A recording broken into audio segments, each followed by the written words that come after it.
नमस्कार। Esoteric traveller में आप सभी का स्वागत है। आशा करती हूँ कि आप सभी कुशल मंगल होंगे और आपका परिवार भी स्वस्थ और सुरक्षित होगा। साथ ही आप अपने आध्यात्मिक मार्ग में अच्छे से डटे होंगे। चैनल को आप सभी दर्शकों द्वारा मिल रहा प्यार बेहद ही सराहनीय है और मैं इसके लिए आप सभी के प्रति कृतज्ञता व्यक्त करती हूँ। चैनल पर कमेंट द्वारा आए कुछ सवालों के उत्तर देने का प्रयास मैं इस वीडियो के माध्यम से कर रही हूँ। आज का वीडियो ध्यान में होने वाले अनुभवों के बारे में है। कमेंट में ध्यान में होने वाले अनुभवों के बारे में हमारे कुछ दर्शक जानना चाहते हैं, तो इसी बारे में आज का वीडियो है। जब भी आप किसी भी आध्यात्मिक मार्ग पे दीक्षित होते हैं तो हर आध्यात्मिक मार्ग में ध्यान को बहुत ही महत्वपूर्ण माना गया है। ध्यान चाहे पालथी मारकर बैठने का हो या ध्यान चाहे भक्ति मार्ग का हो। मैं स्वयं विपश्यना के मार्ग में दीक्षित होने के कारण मैं अपने कुछ आए हुए अनुभवों की यहाँ पर बात करूंगी, लेकिन जो लोग भक्ति मार्ग में ईश्वर का ध्यान करते हैं उनके क्या अनुभव है, यह शायद मैं उतने गहराई से आपको ना बता पाऊं। इस बात को मैं आपको पहले ही क्लियर कर देना चाहती हूँ। तो जब भी आप ध्यान करते हैं, चाहे वह शरीर में होने वाली संवेदनाओं का हो या केवल श्वास के लेने और छोड़ने का ध्यान हो या भौहों के बीच में सहस्रार चक्र के ऊपर ध्यान करने की प्रक्रिया हो, तो शायद कुछ अनुभव आपको हो सकते हैं, जैसे अलग अलग रंगों का दिखना, लाल जामुनी, नीला, हरा, पीला, अग्नि की लपटों जैसा प्रकाश दिखना। ऐसे बहुत सारे अनुभव आपको हो सकते हैं जो कि कलर से जुड़े होते हैं। बहुत सारे साधकों को प्रमुखतः नीला कलर और जामुनी कलर ज्यादातर दिखता है। जैसा आप सभी को पता होगा कि यह अलग अलग रंग जो हमारे 7 चक्र है उससे जुड़े हैं। तो जो भी रंग आपको दिखाई देता है, ज्यादातर उस चक्र से जुड़ी कोई ना कोई प्रक्रिया आपके शरीर में घट रही होती है या आपके एनर्जी ऑरा में घट रही होती है। यह इन रंगों के माध्यम से आपको निर्देशित भी किया जाता है, उसके प्रति आपका ध्यान खींचा जाता है। शायद उस चक्र का अवेकनिंग हो रहा होता है या उन चक्रों पे आपको ज्यादा काम करने की आवश्यकता है, इसकी ओर आपका ध्यान खींचा जाता है। इसमें कुछ भी दिव्यता नहीं है, यह काफी नॉर्मल ध्यान प्रक्रिया का भाग है। दूसरा, किसी किसी साधक का कहना होता है कि उन्हें ईश्वर के दिव्य दर्शन हुए, जैसे किसी देवी देवता की प्रतिमा या रूप दिखना इत्यादि। लेकिन यदि आप अपनी डेली लाइफ में किसी इष्ट की पूजा अर्चना करते हैं तो स्वाभाविक रूप से आपके सबकॉन्शियस माइंड में उस देवता का रूप छप जाता है और वही कभी कभी ध्यान की प्राथमिक अवस्थाओं में भी प्रोजेक्ट हो सकता है। यदि आपको ऐसा अनुभव होता भी है तो स्नेहपूर्वक कृतज्ञता व्यक्त करें और ध्यान को बिना तोड़े ध्यान करते रहे। बहुत बार मन का कल्पना विलास भी और ध्यान में आए दूसरे लोगों के अनुभव सुनकर भी हमारा मन हमारे साथ काफी गेम्स खेलता है। तो ध्यान में सही अनुभव पहचानना भी उतना ही इम्पोर्टेंट है, इसका भी ध्यान रखें। इसके अलावा किसी किसी को दिव्य ज्योति दिखना, सफेद प्रकाश का दिखना, विविध नाद सुनाई देना, मंत्र सुनाई देना, ध्यान करते समय झटका सा लगना, पूरे शरीर का वाइब्रेट होना या शरीर का नाक के समान डोलने लग जाना, सर के बीचों बीच चींटियां रेंगने की संवेदना होना, हाथ के तलुए और पैरों का गर्म हो जाना, शरीर में बहुत गर्मी महसूस होना और झिंगुर या जिसे हम क्रिकेट्स कहते हैं उनकी कंटिन्यूअस आवाज आना, साथ ही चक्रों के पॉइंट्स पे वाइब्रेशंस फील होना या कभी कभी पीठ में जो हमारा स्पाइन होता है, स्पाइन में से करंट फ्लो हो रहा है, इस तरह के भी अनुभव काफी लोगों को होते हैं। तो यह सारे अगर अनुभव आपको आ रहे हैं या इनमें से कुछ अनुभव आपको आ रहे हैं तो इसका मतलब है कि आप ध्यान में सही जा रहे हैं। ये ध्यान को सही जाने की प्रक्रिया को दर्शाता है या ध्यान में आप गहरे उतर रहे हैं, इस प्रक्रिया को दर्शाता है। ध्यान में उतरने के बाद श्वास का रुक जाना भी गंभीर साधकों ने अनुभव किया है, जिसे कुंभक कहते हैं। यह ध्यान साधना की एक नेचुरल अवस्था है, लेकिन इसे सहजता से प्राप्त करने के लिए साधकों को कड़ी तपश्चर्या करनी पड़ती है। मतलब यूं कहे कि बहुत सालों तक साधना भी करनी पड़ सकती है। जानबूझकर प्राणायाम द्वारा कुंभक करवाने की कई साधनाएं उपलब्ध है, योगा में भी हम इसे देख सकते हैं। लेकिन जो कुंभक अपने आप से ध्यान में गहरा जाने के बाद लगे, वही सही मायने में ध्यान की एक महत्वपूर्ण अवस्था है। विपश्यना द्वारा साधक जब 1 साल 2 साल तक सुबह शाम अच्छे से साधना करता है, तो इसे कुंभक का अनुभव साधना में जरूर होता है। जब आप श्वास को देखने की ध्यान साधना करते हो, तो आपको श्वास को छोड़ना और श्वास लेना, साथ ही 2 श्वासों के बीच में बहुत ही सूक्ष्म अंतराल आता है, उसे भी देखना सिखाया जाता है। यह 2 श्वासों के बीच का ठहराव जब ज्यादा समय में रूपांतरित होने लगे, तो ही उसे आगे जाकर कुंभक की अवस्था कहा जाता है। इसीलिए इस अवस्था को नेचुरली पहुंचना इतना सहज नहीं है। इसके लिए कड़ा तप करना पड़ता है, वह भी पूर्ण एकाग्रता और जागृति के साथ। इसके अलावा ध्यान में स्थिर होने के बाद काफी लोगों का कहना है कि वह दूसरे डायमेंशन में जाकर आए हैं। मैंने स्वयं ने इसे कभी अनुभव नहीं किया है, इस कारण मैं इस पर ज्यादा प्रकाश नहीं डाल पाऊंगी। लेकिन ज्यादा साइकिक मीडियम जो होते हैं, आकाशिक रिकॉर्ड की प्रैक्टिस करने वाले जो लोग होते हैं, ध्यान के बाद में इन अनुभवों से वो गुजरते हैं, जो कि पूर्णतः अलग सब्जेक्ट है। लेकिन अलग डायमेंशंस में जाने के लिए उन्हें भी ध्यान का ही उपयोग करना पड़ता है। ध्यान में विविध लोगों के दर्शन भी ध्यान की एक ऊंची अवस्था को दर्शाता है, जो कि एस्ट्रल ट्रैवल का भी अनुभव होता है। ध्यान में out of the body experience भी ध्यान की गहरी अवस्था को दिखाता है, या आप ध्यान में 24 घंटे हो, इसे भी दर्शाता है।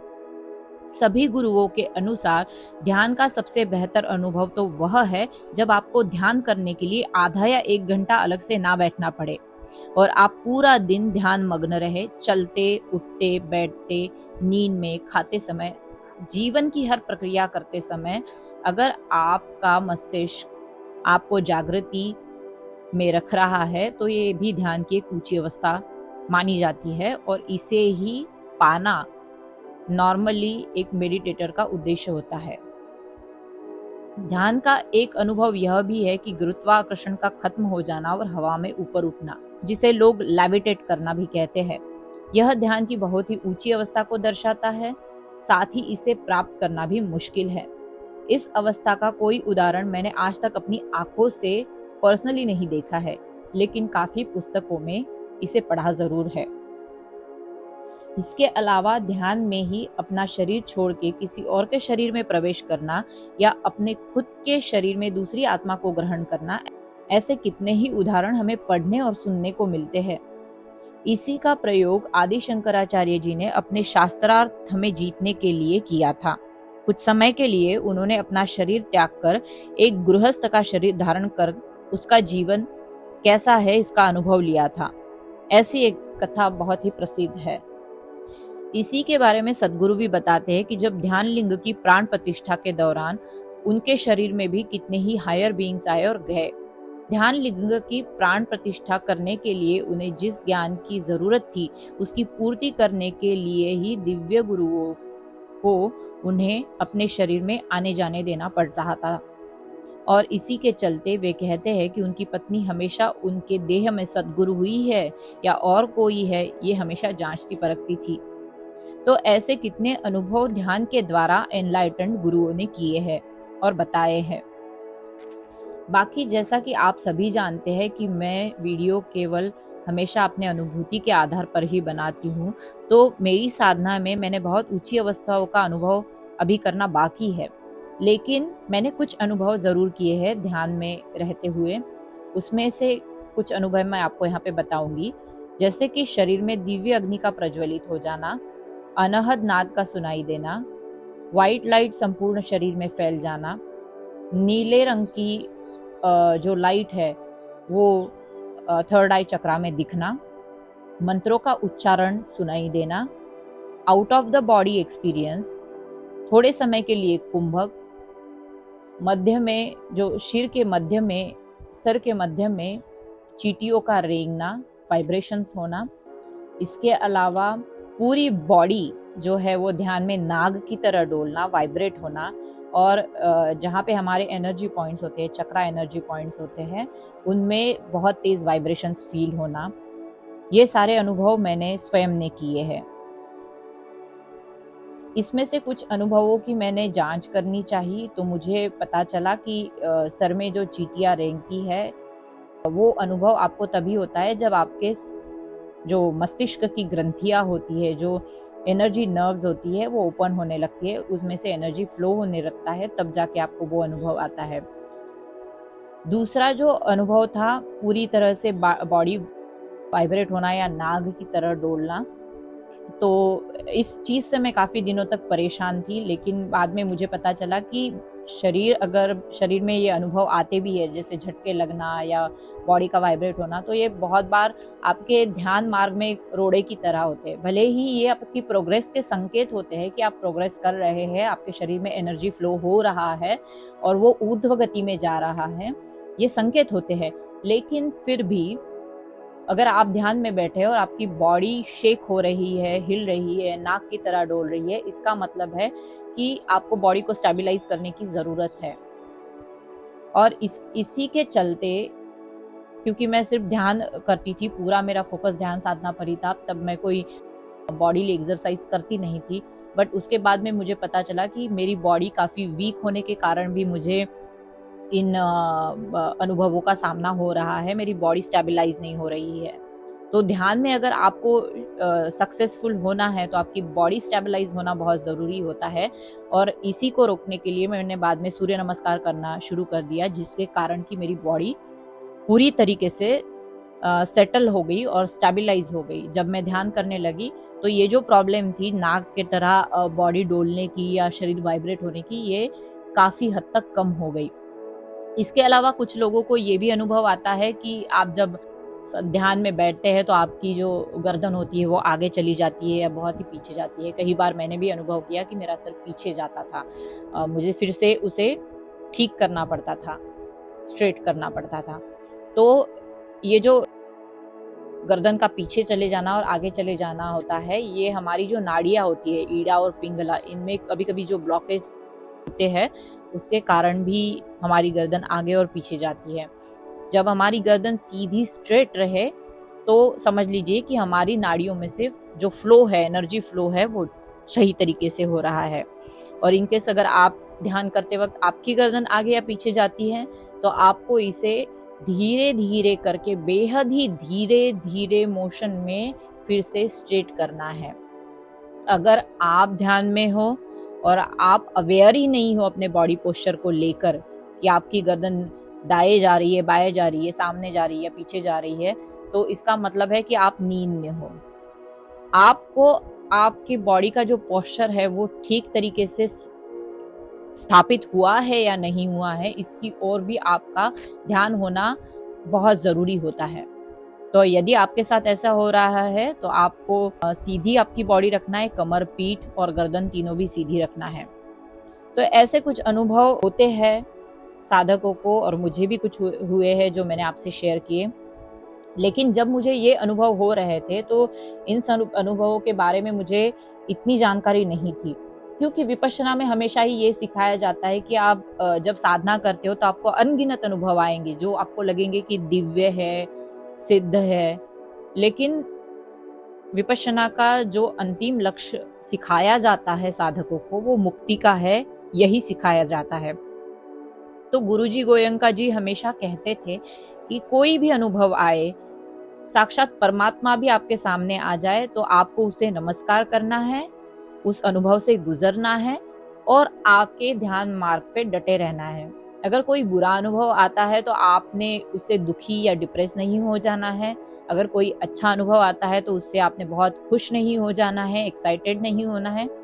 आपको बस ध्यान करते रहना है, आगे बढ़ते रहना है, क्योंकि अनुभव या सिद्धि हमारा अंतिम लक्ष्य नहीं है। साधक का जो अंतिम लक्ष्य होता है वो मुक्ति है, और जब तक मुक्ति नहीं तब तक केवल साधना ही साधना चलती रहनी चाहिए, ऐसा उनके द्वारा सिखाया गया था। तो जो मैंने सीखा है वही मैं आपसे शेयर कर रही हूँ। कि आप भी अपनी ध्यान साधना में जो चाहे अनुभव आए चलते रहे, बढ़ते रहे, साधना नियमित तौर पर करते रहे और अपने मुक्ति का मार्ग प्रशस्त करे। मैं आपको मिलती हूँ अगले वीडियो में एक नए प्रश्न के उत्तर के साथ।